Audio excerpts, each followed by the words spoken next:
पूरा ਜਿਹੜਾ ਮਨ ਦੇ ਵਿੱਚ ਇਸ ਗੱਲ ਦਾ ਹੁੰਦਾ ਵੀ ਆ ਵੀ ਅਸੀਂ ਕਿਸਾਨਾਂ ਲਈ ਕੀਤਾ ਔਰ ਸਾਡੇ ਸਾਰੇ ਜਿਹੜੇ ਐਮਐਲਏ ਸਾਹਿਬਾਨ ਔਰ ਮੁੱਖ ਮੰਤਰੀ ਸਾਹਿਬ ਨੇ ਵੀ ਕਿਹਾ ਵੀ ਇਹਦੇ ਲਈ ਭਾਵੇਂ ਸਰਕਾਰ ਦੀ ਜਿਹੜੀ ਕੁਰਬਾਨੀ ਦੇਣੀ ਪਵੇ ਕੋਈ ਗੱਲ ਨਹੀਂ, ਇਹ ਤੋਂ ਵੱਡੀ ਕੋਈ ਚੀਜ਼ ਨਹੀਂ, ਕਿਸਾਨਾਂ ਦੇ ਨਾਲ ਖੜੇ ਹੋਣਾ ਔਰ ਕਿਸਾਨ ਆ ਕਿਸਾਨਾਂ ਦੇ ਨਾਲ ਹੀ ਰਹਿਣਾ। ਆ ਜਿਹੜੇ ਦੂਸਰੇ ਵਿਰੋਧ ਕਰਦੇ ਫਿਰਦੇ ਆ, ਕੱਲ ਤੁਸੀਂ ਦੇਖੋ ਵਿਧਾਨ ਸਭਾ ਦੇ ਅੰਦਰ ਵੀ ਸਪੋਰਟ ਕੀਤੀ, ਉਸ ਤੋਂ ਬਾਅਦ ਗਵਰਨਰ ਸਾਹਿਬ ਦੇ ਘਰ ਵੀ ਸਪੋਰਟ ਕੀਤੀ, ਫਿਰ ਦੁਬਾਰਾ ਬਾਅਦ ਚ ਪ੍ਰੈਸ ਕਾਨਫਰੰਸ ਦੇ ਵਿੱਚ ਵੀ ਖੜੇ ਹੋ ਕੇ ਇਹਨਾਂ ਨੇ ਸਪੋਰਟ ਕੀਤੀ। ਜਦੋਂ ਰਾਤ ਕੇਜਰੀਵਾਲ ਦਾ ਉੱਪਰੋਂ ਹੁਕਮ ਆਇਆ ਵੀ ਇਹ ਤੁਸੀਂ ਕੀ ਕਰਤਾ, ਉਹ ਬੀ ਟੀਮ ਹੈ ਨਾ ਜਿਹੜੀ ਆਮ ਆਦਮੀ ਬੀਜੇਪੀ ਦੀ, ਉਹਦੇ ਬਾਅਦ ਹੀ ਇਹਨਾਂ ਨੇ ਪਲਟ ਗਿਆ ਬਿਆਨ।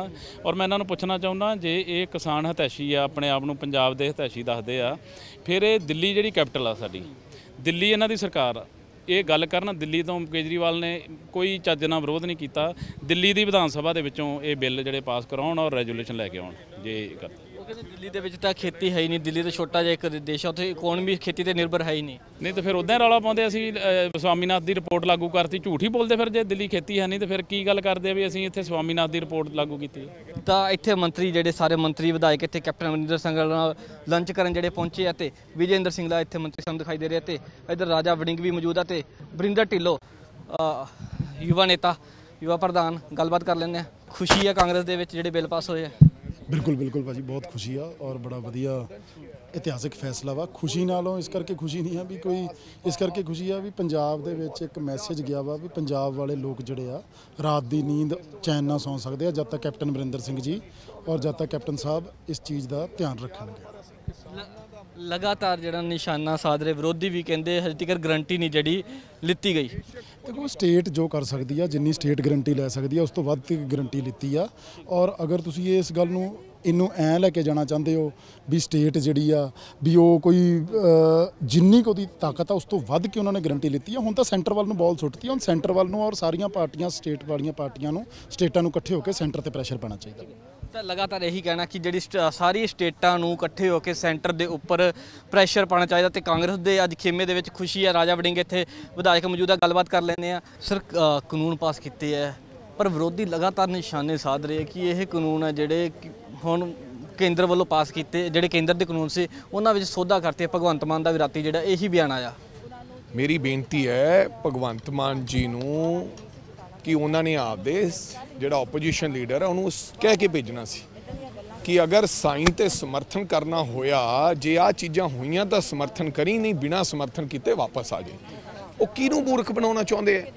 ਜਨਤਾ ਨੂੰ। ਜਨਤਾ ਮੂਰਖ ਨਹੀਂ ਬਣੇਗੀ। ਜਦੋਂ ਵਿਧਾਨ ਸਭਾ ਦੇ ਅੰਦਰ ਤੁਸੀਂ ਸਮਰਥਨ ਕਰਕੇ ਗਏ ਹੋ, ਗਵਰਨਰ ਨੂੰ ਉਹਨਾਂ ਬਿੱਲਾਂ ਦੀ ਕਾਪੀ ਦੇਣ ਨਾਲ ਗਏ ਹੋ, ਫਿਰ ਤੁਸੀਂ ਕਿੱਦਾਂ ਕਹਿ ਸਕਦੇ ਹੋ? ਇਹਦਾ ਮਤਲਬ ਜਿਹੜੇ ਚੁਣੇ ਹੋਏ ਨੁਮਾਇੰਦੇ ਤੁਹਾਡੇ ਇੱਥੇ 16-18 ਫਿਰਦੇ ਆ ਉਹ ਬੇਵਕੂਫ ਹੈ?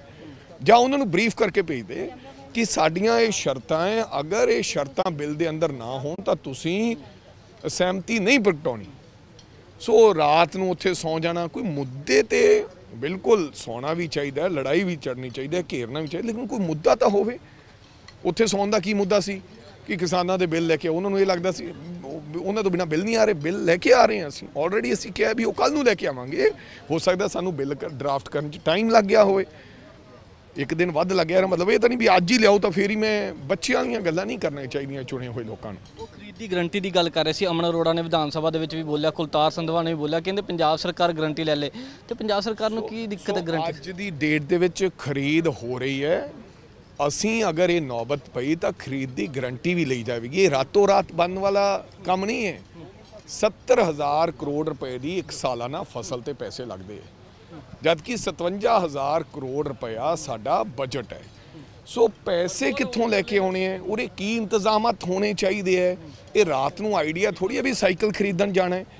ਬਿਲਕੁਲ ਸਾਨੂੰ ਇਸ ਕੰਮ ਵਾਸਤੇ ਵੀ ਤਿਆਰ ਰਹਿਣਾ ਚਾਹੀਦਾ। ਜਦੋਂ MSP ਬੰਦ ਕਰਨ ਦੀ ਕੋਸ਼ਿਸ਼ ਕਰੇਗੀ, ਪੰਜਾਬ ਸਰਕਾਰ ਕਿਸਾਨ ਦੇ ਨਾਲ ਖੜੀ ਨਜ਼ਰ ਆਏਗੀ, ਚਾਹੇ ਕੋਈ ਵੀ ਟੋਆ ਪੱਟਣਾ ਪਵੇ, ਲੇਕਿਨ ਪੰਜਾਬ ਦੇ ਕਿਸਾਨ ਨੂੰ ਰੋਲਣ ਨਹੀਂ ਦੇਵਾਂਗੇ ਔਰ ਇਹ ਫਸਲ ਨੂੰ ਰੋਲ ਨਹੀਂ ਦੇਵਾਂਗੇ। ਲੇਕਿਨ ਅੱਜ ਪਹਿਲਾਂ ਹੀ ਅਸੀਂ ਦੁਸ਼ਮਣ ਨੂੰ ਇਹ ਕਹਿ ਦਈਏ ਵੀ ਅਸੀਂ ਇਸ ਕੰਮ ਲਈ ਤਿਆਰ ਹਾਂ, ਅਸੀਂ ਲੜਾਈ ਲੜ ਰਹੇ ਹਾਂ, ਅੱਜ ਸਾਡੀ ਫਸਲ ਚੱਕੀ ਜਾ ਰਹੀ ਹੈ, ਚੁਕਵਾ ਰਹੇ ਹਾਂ ਅਸੀਂ। ਸੋ ਜਦੋਂ ਇਸ ਗੱਲ ਦੀ ਨੌਬਤ ਆਈ, ਉਸ ਨੌਬਤ 'ਤੇ ਵੀ ਆ ਜਾਵਾਂਗੇ। ਜਿਹੜੀ ਗੱਲ ਹਜੇ 2 ਸਾਲਾਂ ਨੂੰ ਹੋਣੀ ਹੈ, 1.5 ਸਾਲ ਨੂੰ ਹੋਣੀ, ਉਹਦੀ ਤਿਆਰੀ ਕਰਕੇ ਰੱਖਣੀ ਹੈ। ਸੋ ਕਰ ਲਾਂਗੇ ਉਦੋਂ ਗੱਲ। ਕਿਸਾਨ ਜਥੇਬੰਦੀਆਂ ਕਿਤੇ ਨਾ ਕਿਤੇ ਖੁਸ਼ ਜ਼ਰੂਰ ਨਜ਼ਰ ਆਈਆਂ ਜੋ ਸਰਕਾਰ ਕਾਨੂੰਨ ਲੈ ਕੇ ਆਈ ਹੈ। ਕੀ ਸੁਪਰੀਮ ਕੋਰਟ ਜਾਂ ਰਾਸ਼ਟਰਪਤੀ ਵੱਲੋਂ ਸਾਈਨ ਹੋ ਜਾਣਗੇ ਇਹਨਾਂ ਉੱਪਰ ਜੇ ਚੁਣੌਤੀ ਮੈਂ ਦਿੱਤੀ? ਕੀ ਦੱਸ ਸਕਦਾ ਜੀ, ਰਾਸ਼ਟਰਪਤੀ ਸਾਈਨ ਕਰੇਗਾ ਜੇ ਨਹੀਂ ਕਰੇਗਾ ਤਾਂ ਉਹਦੀ ਮਰਜ਼ੀ ਹੈ, ਗਵਰਨਰ ਦੀ ਮਰਜ਼ੀ ਹੈ। ਲੇਕਿਨ ਇਹ ਵੀ ਨਾਲ ਕਿਹਾ ਕਿ ਅਗਰ ਕੋਈ ਸਾਈਨ ਨਹੀਂ ਕਰੇਗਾ ਅਸੀਂ ਉਹਦੀ ਲੜਾਈ ਹਰ ਹੱਦ ਤੱਕ ਲੜਾਂਗੇ। ਸੁਪਰੀਮ ਕੋਰਟ, ਹਾਈ ਕੋਰਟ, ਜਿੱਥੇ ਜਾਣਾ ਪਿਆ ਉੱਚ ਨਿਆਲਿਆ 'ਚ ਜਾਵਾਂਗੇ ਔਰ ਕਿਸਾਨ ਦੀ ਲੜਾਈ ਕਰਾਂਗੇ। ਅਸੀਂ ਕੋਈ ਡਰਾਮਾ ਨਹੀਂ ਕਰਦੇ ਕੇਜਰੀਵਾਲ ਸਾਹਿਬਾਂ ਨੂੰ ਕਿ ਇੱਥੇ ਇਲੈਕਸ਼ਨਾਂ ਤੋਂ ਪਹਿਲਾਂ ਆਏ ਸੀ, ਕਿਸਾਨ ਦੀ ਆਤਮ ਹੱਤਿਆ ਕਰ ਲਈ, ਉਹਨਾਂ ਨੂੰ ਕਰੋੜ ਰੁਪਇਆ ਦੇ ਗਏ, 2-3 ਕਿਸਾਨਾਂ ਨੂੰ ਦੇ ਕੇ ਮੁੜ ਕੇ 5 ਸਾਲ ਵੜੇ ਹੀ ਨਹੀਂ। ਹੁਣ ਫਿਰ ਕਿਸਾਨ ਦੀ ਯਾਦ ਆਈ ਹੈ। ਅਸੀਂ ਮਜੀਠੀਆ ਸਾਹਿਬ ਨੂੰ ਡਰੱਗ ਵਪਾਰੀ ਕਹਿ ਕੇ ਉਦੋਂ ਬਾਅਦ ਉਹਨਾਂ ਤੋਂ ਮਾਫੀ ਮੰਗ ਲਈ। ਇਹ ਸਭ ਡਰਾਮੇਬਾਜ਼ੀ ਹੈ। ਅਸੀਂ ਜੋ ਕਹਿੰਦੇ ਉਹ ਤੇ ਪੂਰਾ ਉਤਰਦੇ ਔਰ ਕਰਕੇ ਦਿਖਾਵਾਂਗੇ। ਇਸ ਨੂੰ ਵਿਧਾਇਕ ਰਾਜਾ ਵੜਿੰਗ ਜਿਨ੍ਹਾਂ ਦਾ ਕਹਿਣਾ ਕਿ ਜੇਕਰ ਗਰੰਟੀ ਦੀ ਲੋੜ ਪਈ ਤਾਂ ਪੰਜਾਬ ਸਰਕਾਰ ਖਰੀਦ ਦੀ ਗਰੰਟੀ ਵੀ ਲਵੇਗੀ। ਕੈਮਰਾ ਪਰਸਨ ਬਿੰਤੇਸ਼ ਦੇ ਨਾਲ Ashu Neja, living India news, Chandigarh.